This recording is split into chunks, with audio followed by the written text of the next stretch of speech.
The first time I encountered Munkácsy was in January 2022 in New York at Sotheby's when we had an extraordinary portrait for sale. I hadn't heard of the artist before, but I was so taken with this magisterial portrait in an elaborate interior painted in Paris, and I had to know more about who is this Munkácsy, who is this artist, and the painting sold very well. The tremendous accomplishment of this exhibition is it shows Munkácsy's international appeal from the beginning.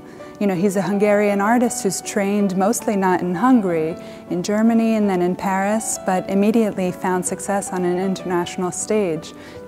It's quite unusual.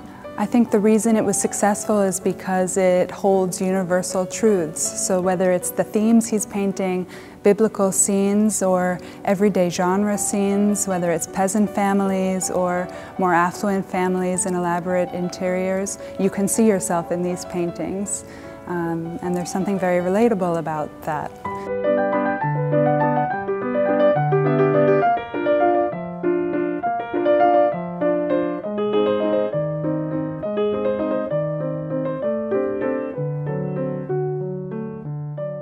The fact that Munkácsy appealed to newly wealthy collectors in Philadelphia, New York, Boston, these other areas in the United States doesn't surprise me at all because he was accessible but also exceptional.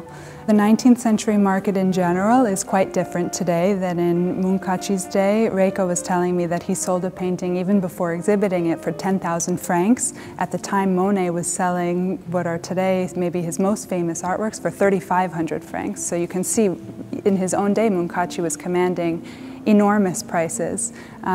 Today, as the market has changed, he still holds well. The dissemination of his work, even in his own day through printed media, was extraordinary. So in a way, he made it because he was everywhere. Not only in positions of power his paintings were hung, but you could purchase them in a publication.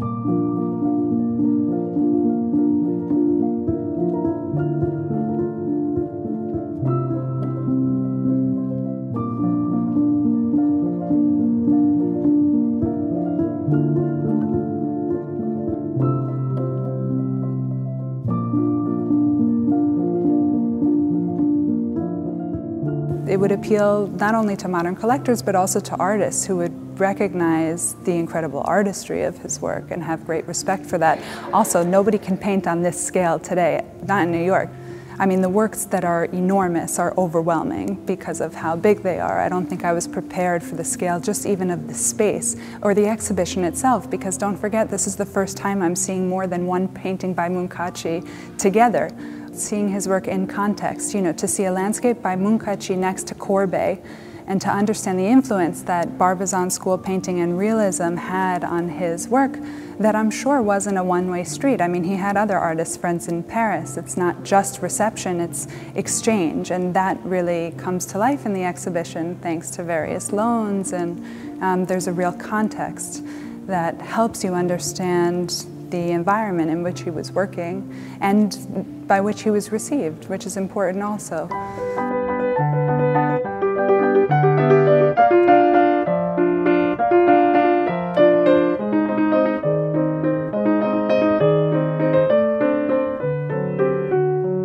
I love the salon paintings, actually, which can sometimes feel, I think, frivolous or easy, but are incredibly studied and intimate. You know, these moments of mother and child or children in general have a presence in his work that doesn't feel secondary, which is nice to see. I'm a new mother, so I'm a little bit sensitive to that maybe. One of the last rooms with enormous floral still lifes, so different from what the French were doing in large part. And reminds me in some ways of Scandinavian art, and you know, just the concept that he's worldly comes through, I think, also in the way that he painted.